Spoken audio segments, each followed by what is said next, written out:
세례 요한의 출생을 예언하는 말씀입니다. 헤롯 왕 때의 아비야의 반열 중에, 이 아비야의 반열이라고 하면요, 레위 지파 제사장에게는 24반열이 있었습니다. 그래서 1년에 2차례씩 성전에 들어가서 일주일씩 예배를 인도했는데, 이 아비야의 반열은 24반열 중에서 8번째가 되는데, 이 아비야의 반열에 제사장 한 사람이 있었으니 그 이름은 사가랴이고, 그리고 그의 아내는 엘리사벳입니다. 이 두 사람에게는요, 나이가 들도록 자식이 없었습니다. 그런데 사가랴가 제사장의 직무를 하던 날, 그러니까 성전에 들어가서 제사 등등을 인도하는 그런 직무를 하던 어느 날, 천사 가브리엘이 나타나서 아들이 태어날 것이라고 그렇게 말씀을 주십니다. 그 아이의 이름이 요한인데 15절 말씀에 보면 주 앞에 큰 자가 될 것이다, 그렇게 예언을 합니다. 주 앞에 큰 자, 과연 어떤 사람을 이야기할까요? 어떤 사람이 하나님 앞에서 과연 큰 사람이 되는 것일까요?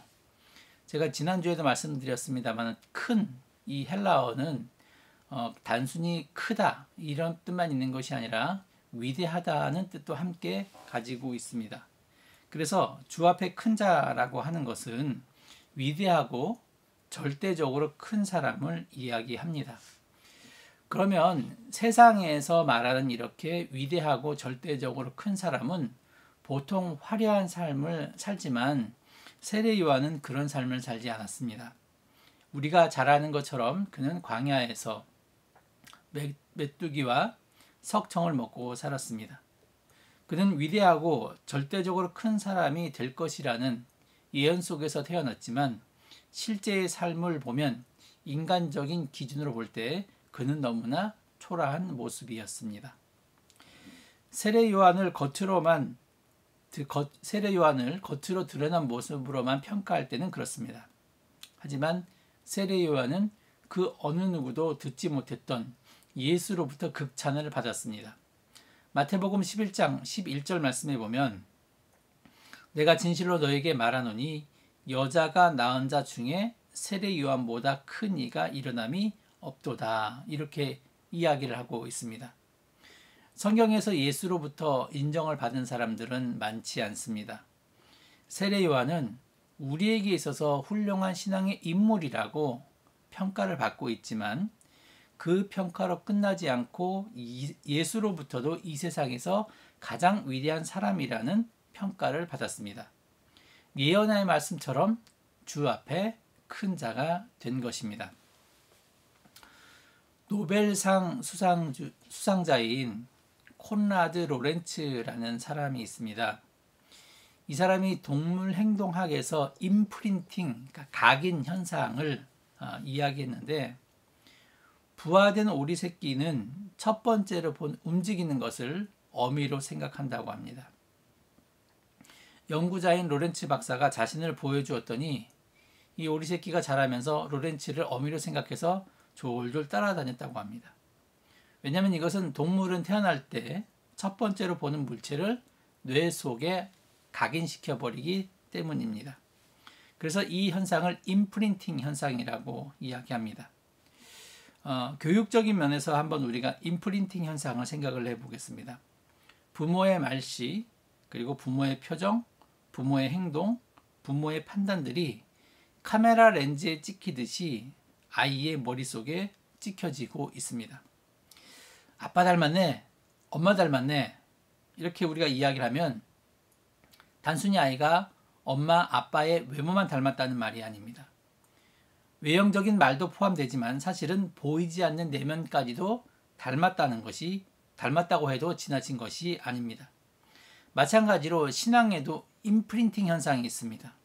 오늘은 어버이 주일을 맞이해서 임프린팅의 관점에서 주 앞에 큰 자를 배출할 수 있는 길을 한번 우리가 생각해 보겠습니다. 우선 첫 번째로 사가랴와 엘리사벳은요, 하나님 앞에 의인으로 살았습니다. 우리가 읽지 않았지만 6절에 보면 의인이라고 그렇게 이야기를 하고 있습니다. 세례 요한과 예수께서 태어날 당시를 보면 이스라엘의 역사에 있어서 암흑기였습니다. 로마는 겉으로는 로마의 평화라는 기치를 걸고 식민지 백성에게 자유와 평화를 보장한다고 말했지만 실제로는 힘에 의해서 위협하고 또 무거운 세금을 거두면서 횡포를 일삼고 있었습니다. 또한 유대인 왕이었던 헤롯은 성품이 포악하고 잔인해서 자기 왕 위에 도전이 된다고 한다면 처자식이든 가리지 않고 무참히 죽였습니다. 마태복음 2장에 보면 동방에서 온 박사들로부터 유대인의 왕이 태어났다는 이야기를 듣자마자 이 왕권을 잃을까 두려워해서 베들레헴 지역에 사는 2살 아래의 사내 아이들을 모두 죽이고 말았습니다. 종교적으로 볼 때는 말라기 이후로 약 400년간 하나님의 말씀을 전해주는 선지자가 나타나지 않고 있었습니다. 백성은 하나님의 말씀을 듣지 못해서 방황했습니다. 어디로 가야 하는지, 어떤 삶을 살아야 하는지 알지 못했습니다. 그래서 사람들은 하나님에 대한 소망을 끊고 자기 소견에 옳은 대로 살았습니다. 이런 깜깜한 상황 속에서도 하나님의 약속을 붙들고 믿음으로 살아가는 사람들이 있었습니다. 종교 지도자들을 비롯하여 모든 사람들이 하나님을 떠나서 제멋대로 살아가고 있었지만 늘 하나님을 의식하면서 하나님의 말씀대로 살아가려고 발버둥치는 사람들이 있었습니다. 이런 사람들을 남은 자라고 부릅니다. 아무리 시대가 악한다고 할지라도 남은 자는 분명히 있습니다.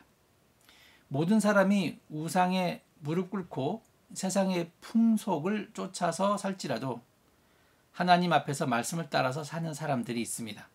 하나님은 이런 사람들을 통해서 구원의 역사를 이끌어 오셨습니다. 사가랴와 엘리사벳 부부가 바로 이런 사람이었습니다. 6절을 보면요.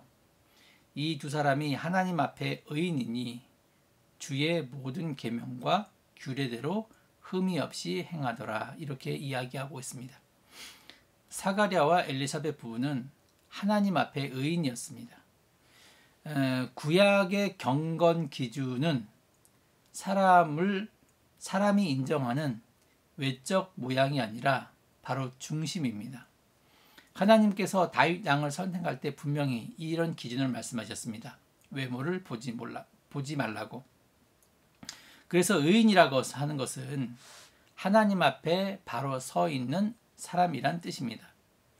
티끌만한 죄도 짓지 않는 완벽한 사람이 아니라 하나님 앞에서 부끄럽지 않은 인생을 살려고 애쓰는 사람입니다. 그 시대를 보면요, 대부분의 사람들이 형식적인 신앙을 하고 있었습니다. 살아계신 하나님을 의식하면서 하나님을 기쁘시게 하고자 애쓰는 사람들이 드물었습니다. 하나님의 영광을 위해서 신앙생활을 하는 것이 아니라 자신의 영광을 위해서 사람들에게 잘 보이기 위해서 신앙생활을 하는 사람들이 대부분이었습니다. 눈치껏 적당히 신앙생활을 하면서 자기 마음대로 살았습니다. 그러나 사가랴와 그리고 엘리사벳 부부는 외적 모양이 아니라 하나님 중심, 더 구체적으로 말하면 하나님의 계명과 규례를 따르는 삶을 살았습니다. 늘 하나님 앞에서 양심에 비추어서 부끄러움이 없는 인생을 살고자 애썼습니다. 당시의 사람들을 보면요, 헤롯 왕 앞에서 살았습니다. 왕에게 잘 보여야 목숨을 부지하고 잘 먹고 잘 살 수 있었기 때문입니다. 그러나 사가랴와 엘리사벳 부부는 세상 왕인 헤롯의 눈치를 보지 않았습니다. 이 부부는 하나님의 눈을 의식하며 살았습니다.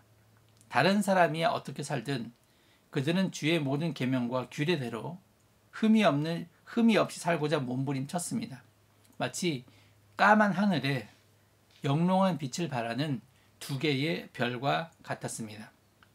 하나님은 바로 사가랴와 엘리사벳 부부를 기뻐하시고 이 부부를 통해서 메시아의 선구자 세례 요한을 탄생시키셨습니다. 여러분, 하나님의 역사를 보면 항상 이렇습니다.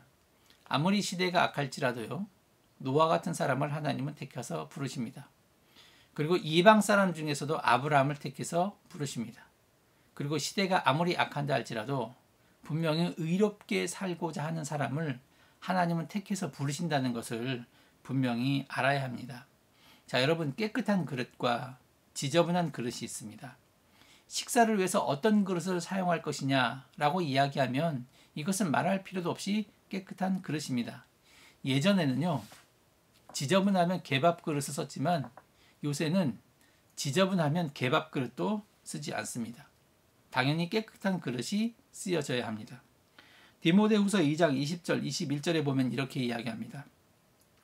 큰 집에는 금그릇과 은그릇뿐 아니라 나무그릇과 질그릇도 있어 귀하게 쓰이는 것도 있고 천하게 쓰는 것도 있나니 그러므로 누구든지 이런 것에서 자기를 깨끗하게 하면 귀히 쓰는 그릇이 되어 거룩하고 주인의 쓰임에 합당하며 모든 선한 일에 준비함이 되리라, 이렇게 말씀하고 있습니다. 사가랴와 엘리사벳은 혼탁한 시대 분위기에 물들지 않은 깨끗한 그릇이었기에 하나님께서 바로 값지게 쓰신 것입니다. 엘리사벳과 사가랴가 살고 있던 이 시대를 보면 곧 새 시대가 다가오고 있는 시대였습니다. 곧 구주 예수님이 태어나는 바로 그런 시대였습니다. 이제 구시대가 저물고 새 시대가 오는 그런 시대였습니다. 그리고 이제 닫혔던 에덴의 문, 천국의 문이 열리는 바로 그런 시대였습니다. 여러분, 하나님께서 고민하지 않으셨겠습니까? 이런 시대를 여는 그런 선구자적 역할을 과연 누가 할 것이고 어떤 사람의 가문을 통해서 할 것인가 라고 할 때에 하나님은 바로 사가랴와 엘리사벳 부부에게 초점을 맞추셨습니다. 그래서 우리 부모들이 정말 우리 가문이 잘 되고 우리 자녀가 잘 되고자 한다면 내가 먼저 의인으로 살아야 합니다. 저는 늘 교회에 분란이 있으면 안 된다, 그렇게 생각합니다. 여러분, 왜 그렇습니까? 유기성 목사님이 어렸을 때 제일 무서운 사람이 권사님, 집사님이었다고 합니다. 맨날 교회에서 싸우는 것만 보니까요. 교회에 맨날 분란이 있다 생각해 보십시오. 아이들이 모를 것 같죠? 다 보고 배웁니다. 그런 아이들이 교회에 대한 희망을 갖겠습니까? 교회가 정말 영혼의 안식처라는 마음을 가질 것 같겠습니까? 교회에 분란이 있으면 안 되고요. 우리가 의인으로 살아야 하는 것은 알게 모르게 우리 자녀들은 우리를 통해서 배운다는 것입니다. 그렇기 때문에 우리의 말투 하나, 행동 하나, 이런 것 하나에 신경을 써야 하고 정말로 우리가 사가랴와 엘리사벳처럼 의인이 되는 삶, 하나님 보시기에 기쁨이 되는 삶, 바로 이런 삶을 살 때 하나님께서 기뻐하시고 우리를 통해서 주 앞에 큰 자가 나타난다는 것을 믿는 여러분이 되시기를 바랍니다. 둘째로 사가랴와 엘리사벳은 인내하며 기도하는 부부였습니다. 13절 말씀입니다. 천사가 그에게 이르되 사가랴여 무서워하지 말라. 너의 간구함이 들린지라. 내 아내 엘리사벳이 내게 아들을 낳아주리니 그 이름을 요한이라 하라. 하나님은 기도하며 간구하는 두 사람에게 세례 요한을 낳고 키우는 큰 축복을 베풀어 주셨습니다. 그런데 이렇게 되기까지는요, 꽤 많은 시간이 흘렀습니다. 7절에 보면 엘리사벳이 잉태를 못함으로 그들에게 자식이 없고 두 사람의 나이가 많더라, 이렇게 이야기하고 있습니다. 사가랴와 엘리사벳은 하나님 앞에 의롭고 경건한 삶을 살고 있음에도 불구하고 아이가 없었습니다. 두 사람이 그렇게 하나님 앞에 의롭게 흠이 없이 사는데 자녀가 없다는 것은 이게 참 받아들이기 힘든 현실이었습니다. 대를 이을 후손이 없다는 것은 그 당시 큰 부끄러움이었고요. 그리고 하나님의 형벌로 표시되는, 간주되는 바로 그런 때였기 때문입니다. 여러분 생각해 보세요. 헤롯 왕같이 아주 악한 왕도 아이들 쑥쑥 잘 낳아서 키우고 있건만 하나님 앞에서 의롭게 그리고 흠이 없게 사는 사람들에게 아이가 없다는 것은 정말로 이것은 인정하기 힘든 상황이었습니다. 25절에 엘리사벳이 주께서 나를 돌보시는 날에 사람들 앞에서 내 부끄러움을 없게 하시려고 이렇게 행하심이라 하더라, 이렇게 외친 것을 보면 엘리사벳이 아이 없는 문제를 얼마나 부끄러워했는지를 우리가 잘 알 수 있다는 것입니다. 사람에게는요, 저마다의 다 문제가 있습니다. 제가 잘 알지 못하지만 우리 교인들 모든 사람들에게도 다 문제가 있는 것은 분명합니다. 건강, 사업, 또 경제적인 문제, 이런 것 때문에 어떤 사람들은 부끄러워하기도 합니다. 직장을 갖지 못하는 그런 부끄러움도 있습니다. 많은 사람들이 자신이 말 못한 부끄러운 문제를 안고 하나님 앞에 나아가서 기도합니다.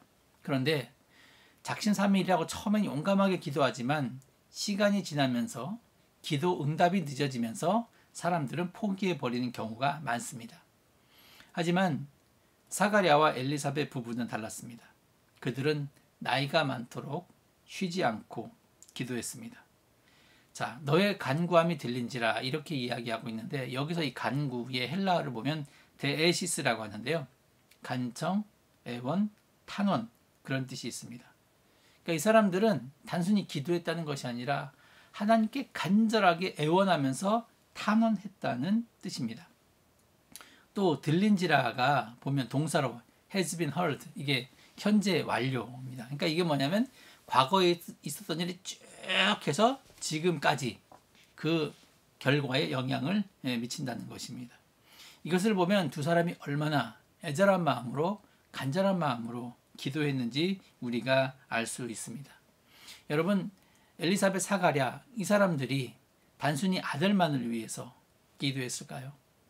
이 사람들은 기도한 사람들이었기 때문에 이 땅에 지금 행행하고 있는 우상숭배의 문제, 이 땅에 행행하고 있는 그런 형식적인 신앙의 문제, 그리고 말라기 이후에 400년 동안 아무도 나타나고 있지 않은 하나님의 사자의 문제, 바로 이런 심령들을 위해서 이들은 분명히 같이 기도했을 것입니다. 그러면서 하나님, 아합 시대에 엘리야를 세워주신 그 하나님, 이 헤롯 시대에 바로 엘리야와 같은 심정 있고 능력 있는 선지자를 세워주십시오. 분명히 이런 기도를 했을 것입니다. 그리고 이런 기도가 마침내 응답된 것입니다. 하나님은 눈물 어린 기도를 절대 외면하지 않습니다. 하나님은 이 부부에게 요한을 주셨습니다. 요한은 하나님은 은혜로우시다, 바로 이런 뜻입니다. 하나님은 사가랴와 엘리사벳 부부를 불쌍히 여기시고 은혜를 베푸셨습니다. 그런데 여러분, 그 은혜가 구체적으로 어떤 은혜입니까? 그저 자식이 없는 가정에 떡두꺼비 같은 아들 하나, 여러분, 이런 은혜가 아닙니다. 이 아들이요, 보통 아들이 아닙니다.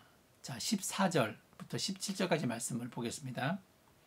너도 기뻐하고 즐거워할 것이요, 많은 사람도 그의 태어남을 기뻐하리니 이는 그가 주 앞에 큰 자가 되며 포도주나 독한 술을 마시지 아니하며 모태로부터 성령의 충만함을 받아 이스라엘 자손을 주 곧 그들의 하나님께로 많이 돌아오게 하겠습니다. 그가 또 엘리야의 심령과 능력으로 주 앞에 먼저 와서 아버지의 마음을 자식에게, 거스르는 자를 의인의 슬길에 돌아오게 하고 주를 위하여 세운 백성을 준비하리라, 이렇게 이야기하고 있습니다. 앞으로 태어날 아들은 사가랴와 엘리사벳에게만 기쁨이 되지 않습니다. 수많은 사람들이 기쁨과 감격을 누립니다. 왜냐하면 많은 사람을 하나님께로 돌아오는 역할을 하기 때문입니다. 세례 요한은 한두 명 정도가 아니라 온 이스라엘 백성을, 한 시대를 하나님께로 돌이키는 큰 인물이 됩니다. 그의 메시지는요, 하늘을 뚫고 내려오는 천둥 소리와 같습니다. 그는 엘리야의 심령과 능력으로 주님보다 먼저 가서 아버지의 마음을 자식에게, 거스르는 자를 의인의 슬기, 이 말은 무엇이냐면, 여러분, 자녀들이 이 부모의 마음을 알게 되면 그때 어른이 된 거 아니겠습니까? 그리고 거스리는 자에게 의인의 슬기라고 하는 것은 바로 우상숭배하고 형식적인 그런 신앙생활을 하던 사람들에게 바로 의인과 같은 사고방식을 주는 그런 역할을 한다는 것입니다. 단순히 그냥 기쁨이고 의인 한 사람이 아니라 정말로 사람들의 의식 구조를 하나님께로 되돌릴 수 있는 그런 삶이 있다는 것입니다. 그리고 앞으로 오실 예수를 위해 백성을 준비하는 삶입니다. 이 세례 요한의 삶이 얼마나 감동적이었는지 사람들은 세례 요한을 다시 오실 메시아로 생각할 바로 그런 정도였습니다. 예수님께서도 그를 가리켜서 여자가 낳은 자 중에서 가장 큰 자라고 했습니다. 여러분, 우리 자녀 이런 자녀로 키워보고 싶은 생각이 여러분 없으십니까?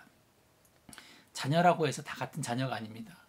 정말 그 당시 헤롯 왕과 같은 자녀, 또 이 역사에 있어서 정말 큰 악행을 끼쳤던 히틀러 같은 사람, 여러분 이런 자녀를 낳으면 그것은 엄청난 비극이고 불행입니다.